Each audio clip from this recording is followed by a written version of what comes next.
tersebar di hari-hari ini memvonis bahwa salat tarawih 11 rakaat itu bid'ah. Maka saya ulangi, dan ini sudah beberapa kali saya ingatkan, sepanjang sejarah Islam, sepanjang sejarah ilmu fikih, golongnya ulama mazhab, ulama yang betul-betul ulama, bukan ulama yang diulamakan tapi julai peluh hana gafai, hanya modal imamat sorbana tule. Ya, tidak ada ulama Islam sepanjang sejarah, sepanjang ilmu fikih yang memvonis salat tarawih 11 rakaat yang bid'ah, kecuali beberapa hari ini saja. Bagaimana dikatakan bid'ah? Rasulullah yang melakukannya.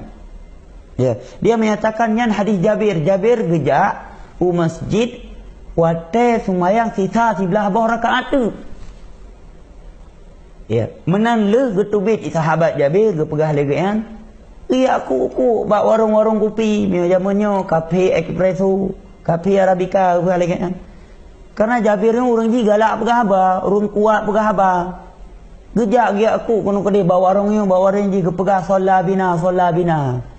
Ini bahasa kan, Rasulullah salat 11 rakaat. Para sahabat yang lain katengut, yang sembahyang 20 rakaat karena kahek katengut hana ge pegah balik. Jabirnya kuat pegah ba, galak ge pegah ba. Yang merpat 11 rakaat kali pegah ba kena kedai Rasulullah salat bina. Salat 11 rakaat. Ini subhanallah, yang pertama ada pelecehan terhadap sahabat Jabir bin Abdullah. Ya, dan dia harus bertobat dan mengumumkan taubatnya di hadapan halayak ramai dan di media, karena video ini telah tersebar ke seluruh masyarakat atau kebanyakan masyarakat yang ada di Aceh.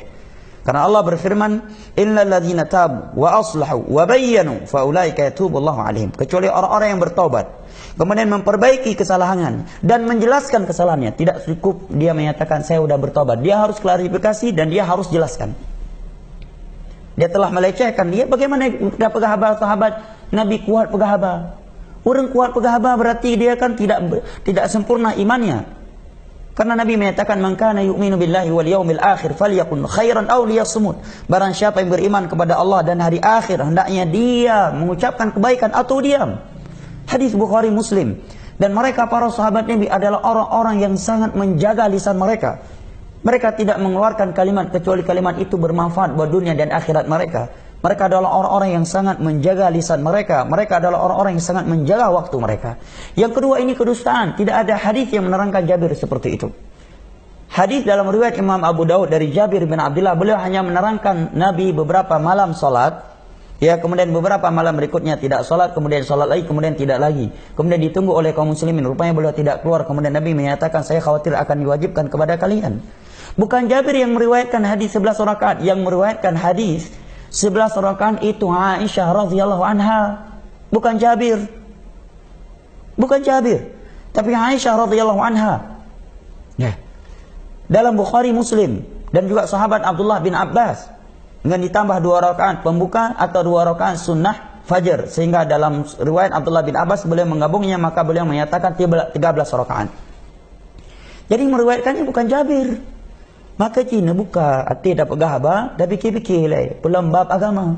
Baik metafoni ju nyambi dah akhir buka ruga imulah raqab yang masjid. Gara-gara fatwa dah yo.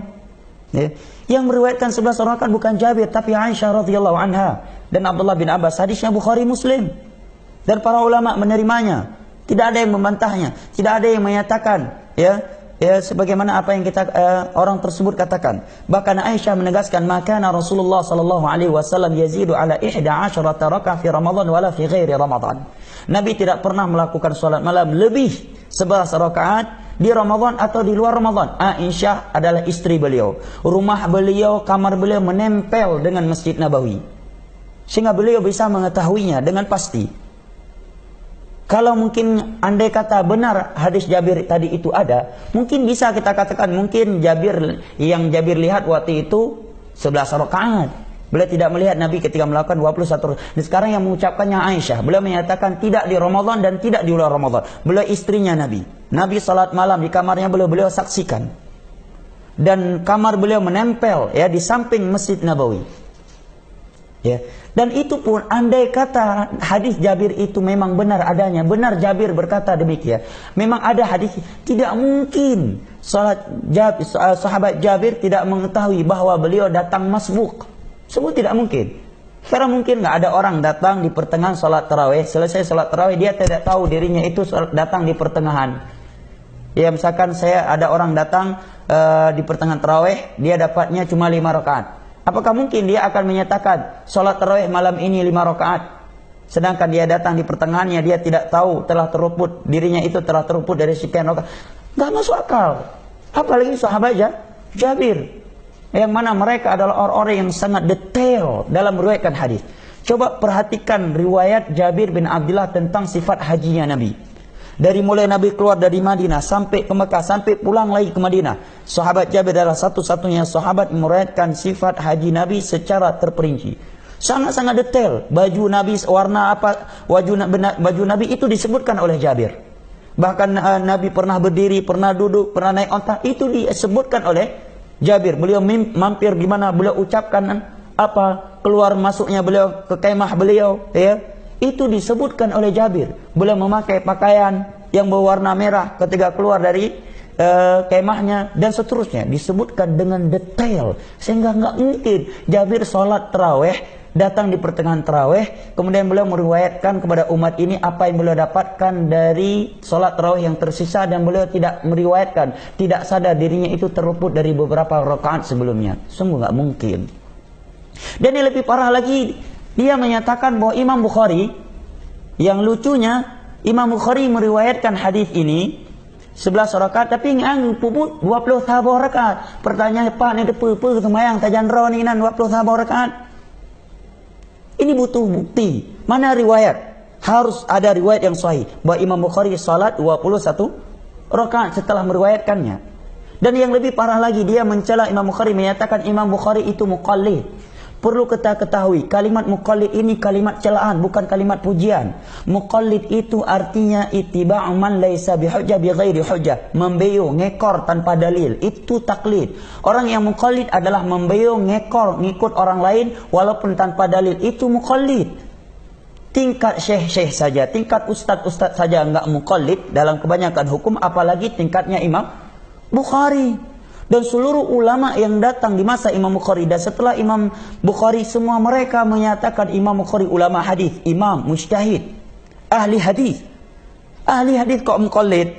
Nauzubillah. Ahli hadis muqallid. Beliau hafal 200.000 hadis Nabi. Coba buka Fathul Bari, Muqaddimah Fathul Bari dari Imam Ibnu Hajar, bagaimana pujian ulama di masa Imam Bukhari terhadap Imam Bukhari. Bahkan beliau masih umur anak kecil sudah dipanggil syekh oleh gurunya, syekh kecil. Ya, beliau belum balik udah hafal 30 juz Al-Quran. Ya, beliau menghafal 200.000 hadis Nabi, muqallid. Imam Nawawi memuji beliau, ya, Imam Ibnu Hajar Al-Asqalani, ulama-ulama yang lainnya memuji beliau. Mereka menyatakan mujtahid. Ni tak ija orang jawabnya yang mungkin jual lehep loh, matang hanai hafal walaupun hafal lehep juz lehep loh, tapi mungkin hana lancar kayak pegang Imam Bukhari muqallid. Ya. Nauzubillah min dzalik. Terdapatkan di dalamnya berbagai penyimpangan. Yang pertama, pelecehan terhadap sahabat Jabir bin Abdullah, pelecehan terhadap Imam Al-Bukhari, kemudian kedustaan bahwa sahabat Jabir meriwayatkan Nabi salat 11 rakaat padahal beliau datang masbuk yang beliau dapatkan 11 rakaat, kemudian beliau keluar ke masjid teriak-teriak, ya, di warung-warung di malam hari. Orang yang punya akal sehat mungkin enggak ada warung di masa itu. Ya, warung yang sebanyak itu. Dan enggak mungkin para sahabat Nabi keluar masjid di malam hari teriak-teriak. Itu bukan perbuatan mereka. Karena di antara anjuran Nabi adalah untuk bersegera tidur setelah salat Isya. Betapa banyak pelecehan terhadap Jabir, ya, terhadap Imam Bukhari, dan kedustaan. Karena yang meriwayatkan 11 rakaat itu Aisyah radhiyallahu anha. Dalam Sahih Bukhari dan Muslim dan Abdullah bin Abbas. Sekalipun kita menyatakan bahwa pendapat mayoritas ulama bahwa salat tarawih itu boleh lebih dari 11 rakaat, tapi yang sedang kita permasalahkan adalah sebagian mereka menvonis salat tarawih 11 rakaat nyan bid'ah, nyan abadron yang bid'ah. Karena belum ada ulama yang seperti ini yang berkata demikian. Kita berpendapat boleh salat tarawih lebih dari 11 rakaat, cuma yang kita permasalahkan adalah vonisnya sebagian mereka bahwa salat tarawih 11 rakaat ini bid'ah. Nyo fatwa cok rom yang pagi, boh yang tombroh gede. Ya, ia menolak hadis Bukhari Muslim, hadis Aisyah radhiyallahu anha, pelecehan terhadap Jabir, pelecehan terhadap Al-Imam Al-Bukhari. Ini adalah sebuah kekeliruan yang fatal, yang taubatnya harus dia umumkan di hadapan kaum muslimin. Nah, barakallahu fik.